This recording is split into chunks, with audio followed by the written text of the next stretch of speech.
CBN, Café com Política. Bruno Silva, cientista político aqui com a gente. Seja bem-vindo, Bruno. Bom dia. Olá, muito bom dia, Sandra. Muito bom dia, Felipe Pereira. E, claro, os nossos queridos ouvintes. Tudo bem? Bom dia, Bruno. Tudo certo, Bruno. A gente ontem comentou aqui a respeito daquela investigação do esquema do programa Passe Bolsa de Indaiatuba, e o Tribunal de Contas do Estado agora também quer explicações da Prefeitura. Segundo a investigação, que é conduzida pelo Ministério Público, né, e que foi divulgada em reportagem do Fantástico, são ao menos 38 cadastros irregulares, num valor pago superior a R$500 mil. A gente tem a reportagem do Samuel Rodrigues para trazer a repercussão desse assunto para a gente. O Passe Bolsa é um programa criado há 20 anos em Indaiatuba. Ele reembolsa despesas de alunos em situação econômica desfavorável que cursam faculdade ou ensino técnico. Pela regra, o repasse não pode beneficiar quem faz uma segunda faculdade, pós-graduação ou um cursinho pré-vestibular. De acordo com as investigações, pelo menos 25 estudantes que recebem o auxílio não teriam direito ao benefício. É o caso de Isis Furlan, formada em administração de empresas e que atualmente cursa medicina. O pai dela chegou a ser ouvido pela reportagem do Fantástico. Ela recebeu R$55 mil, só que a lei diz que esse reembolso tem que demonstrar a carência de recursos financeiros, né? E ela não tem essa carência. Eu que estou pagando, pô? Ela não tem condições, não. Então. Não tem. Mesmo morando aqui? Claro, eu que fiz a casa para ela. A minha filha. Pelo que eu tô entendendo, o senhor tem condições. Desde quando só pessoas vulneráveis têm direito a alguma bolsa?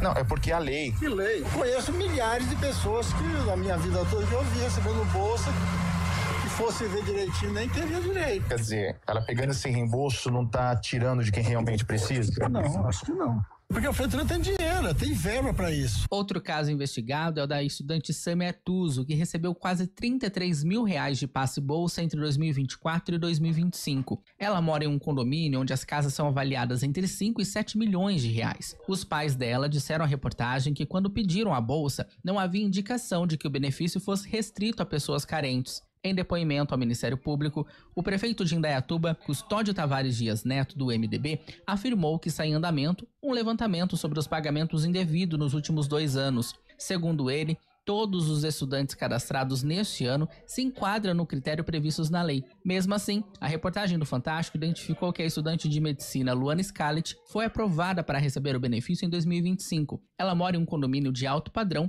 e os pais são donos de uma imobiliária. Nas redes sociais, eles mostram viagens da filha para Argentina, Uruguai e Itália nos últimos 2 anos. Os pais afirmaram que a bolsa foi concedida de acordo com os critérios legais, mas no documento do pedido aprovado há uma marcação de indeferimento e uma anotação escrita à mão dizendo que a renda é incompatível com o curso e que a estudante não comprova moradia.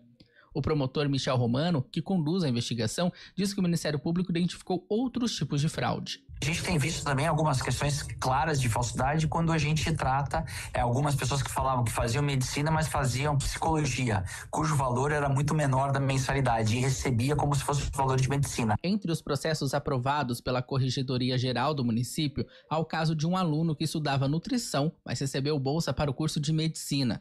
Em outro processo, 4 pessoas da mesma família teriam recebido reembolsos indevidos. Uma das mulheres ouvidas disse que planejava fazer gastronomia, mas desistiu por motivos pessoais. Mesmo assim, percebia depósitos mensais em sua conta sem saber o valor exato. Segundo ela, 2 filhos e uma nora também recebiam benefício. Um candidato a vereador teria prometido ajudar a família. A filha dessa mulher também foi ouvida pela corregedoria e negou ter sido beneficiária. Disse que nunca se matriculou em faculdade e que achava que o dinheiro que caía na conta era ajuda desse mesmo candidato. Um outro caso envolve um estudante que teve a bolsa aprovada no valor de quase R$800. Os pais deles são servidores da prefeitura com salários entre R$10 mil e R$27 mil. No formulário de inscrição constava o curso de engenharia mecânica e a informação de que a renda per capita era superior ao permitido. Mesmo assim, após uma nova análise, o pedido foi aceito. Segundo o Ministério Público, a denúncia foi feita por uma servidora que trabalhava no programa e foi exonerada após um processo administrativo. O advogado da funcionária, Lucas Elcampo, afirma que ela não tinha autonomia para decidir quem seria contemplado com as bolsas. A servidora, ela é concursada, ela é assistente social e ela era designada para o plantão de dúvidas do programa Passe Bolsa. Ela não tinha nenhuma autonomia para fazer qualquer modificação. Então, se passava por ela e era indeferido o benefício, o auxílio, era submetido à comissão e aí a comissão decidia se ia deferir ou não. Quando vinham ordens para que alunos que haviam sido indeferidos fossem deferidos o benefício, as ordens vinham de superiores. Os demais estudantes citados na reportagem não tiveram os nomes divulgados, já que os advogados de defesa não foram localizados pela produção. A Prefeitura de Indaiatuba informou que concluiu a sindicância e demitiu a servidora envolvida sem pagamento de rescisão. Segundo o relatório, ela teria incluído no sistema pessoas que nem estavam cursando faculdade. Alguns desses beneficiários afirmaram ter devolvido parte do dinheiro para a servidora. De Campinas, Samuel Rodrigues. É cheio de detalhes esse processo, Bruno, porque começou com um processo administrativo municipal, diante aí já de alguma suspeita, foi identificada, uma funcionária acabou sendo desligada, porque estaria ali conivente com o cenário, ela própria foi ao Ministério Público para poder ampliar a denúncia, porque teriam mais pessoas sendo beneficiadas e abriu, então, escancarou essa situação do mau uso do dinheiro público, né? E aí tem, claro, oposição, mas com uma menor escala na Câmara, que já tentou trazer esse assunto para discussão lá, mas como é minoria não ganhou força e passou também a contribuir com informações para o Ministério Público para tentar desvendar, então, finalmente, né, o que tem de informações, quem são realmente os beneficiados desse esquema como um todo. Aquele famoso novelo de lã, né, Sandra? A coisa vai desenrolando, conforme você vai puxando ele, você vai vendo que o buraco ele é mais embaixo, né? Agora, eu confesso, né? A gente já ouviu falar sobre rachadinhas, quando você tem a promessa ali de recurso, né, por parte dos parlamentares, geralmente, né, vereadores, deputados, senadores, que querem pegar parte do dinheiro ali dentro da verba do gabinete. Agora, processo análogo à rachadinha envolvendo política pública, que tem fiscalização direta, né, ali incisiva do Tribunal de Contas, além dos próprios órgãos do Poder Executivo, que tem potencial, portanto, de mostrar ali todas as irregularidades, essa fazia tempo que eu não ouvia, pra falar a verdade, viu? Porque assim, ó, a grande verdade no Brasil é uma só, gente. Você desviar, corromper, fazer qualquer coisa no sentido de ilicitude com recurso que é previsto em orçamento é obviamente o caminho para poder ser rapidamente identificado, porque às vezes demora, né? Que nem não sabemos ainda ao certo quanto tempo esse esquema vem predominando por conta, principalmente não só dessa servidora, mas toda a rede que está por trás, conforme vai abrir esse novelo, que a gente vai ganhando cada vez mais perspectivas sobre o caso em si. Agora, eu digo que é de uma extrema ingenuidade, além de responsabilidade e outros fatores, mas de uma extrema ingenuidade. Por quê? Porque o Tribunal de Contas, uma hora, quando começa a fazer o pente fino sobre isso, ele consegue identificar onde está o vazamento desse recurso, a irregularidade desses recursos, né?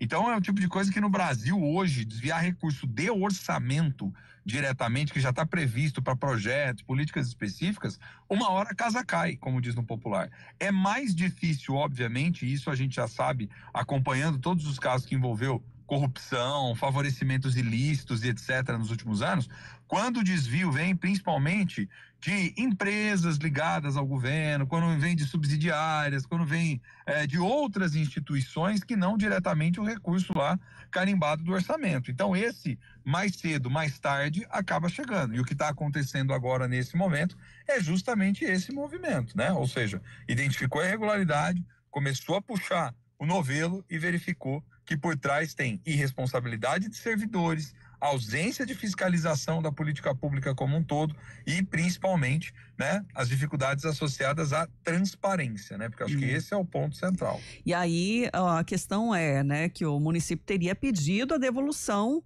dos recursos para aqueles que não teriam direito, né, mas que receberam. Só que não há informação de onde está essa devolução, se é que aconteceu, né?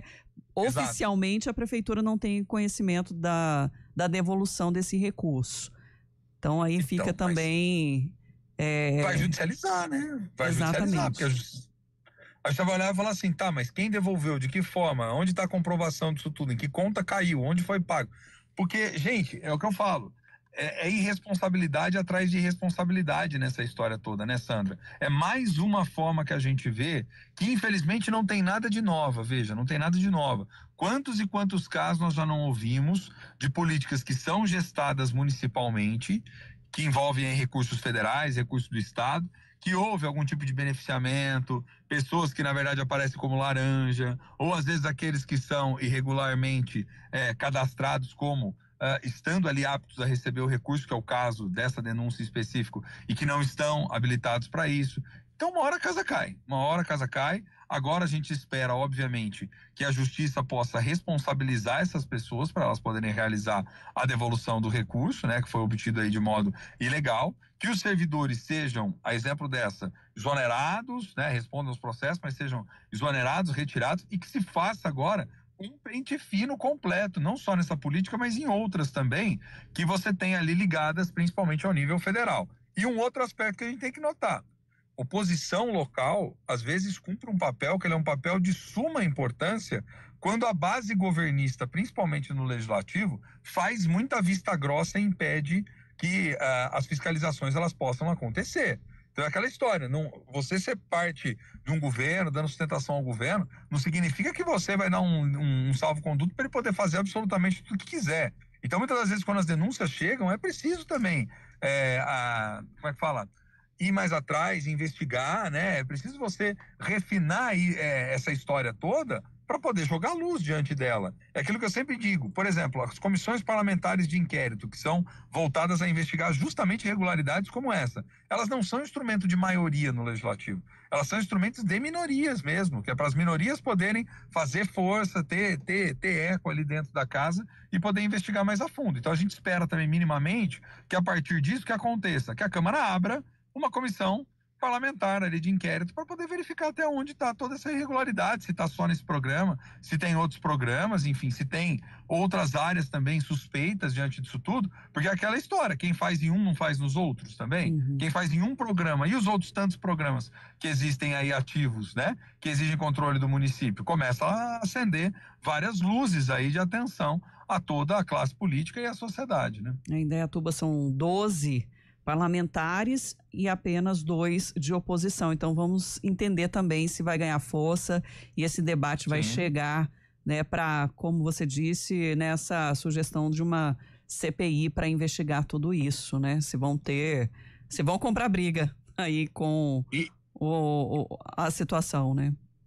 E um adendo, né, Sandra? Vamos lembrar que essa é uma servidora, mas e a secretaria responsável por isso? Então. O secretário já tinha feito alguma coisa, já tinha passado no pente fino, alguém tinha comentado algo também, porque a impressão que tá dando é a seguinte, quando começou a dar ruim, aí ela foi a público para começar a apontar as irregularidades, né? E os outros também, ficaram calados, sabiam, não sabia? Porque ninguém dá canetada sozinha, né, gente? Esse é o ponto central da administração pública. Ninguém faz tudo sozinho, ninguém tem poder absoluto, não estamos numa monarquia. Há um sistema de controle dentro dessa burocracia, né? Tem toda uma dinâmica relacionada à aprovação desses benefícios, enfim, bolsas e etc. Então, acho que ainda vai ter mais novidade dessa história aí no futuro bem próximo.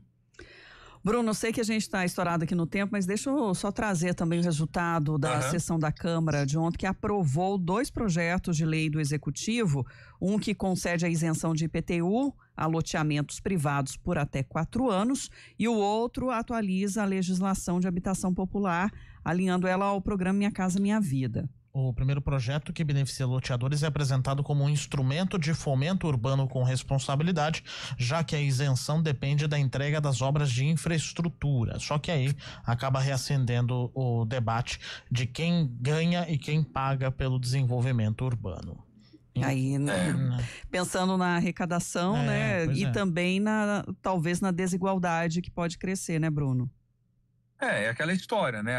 O pessoal deve ter feito cálculo e ter entendido que talvez isso possa voltar de uma forma onde o poder público economize mais gastando com a infraestrutura do que poderia ter o potencial de arrecadação com o imposto. Mas, de toda forma, isso traz o debate, que é o debate, inclusive, dos critérios de justiça associados à garantia dessa isenção, né? E o quanto isso não pode trazer assimetrias dentro do próprio município.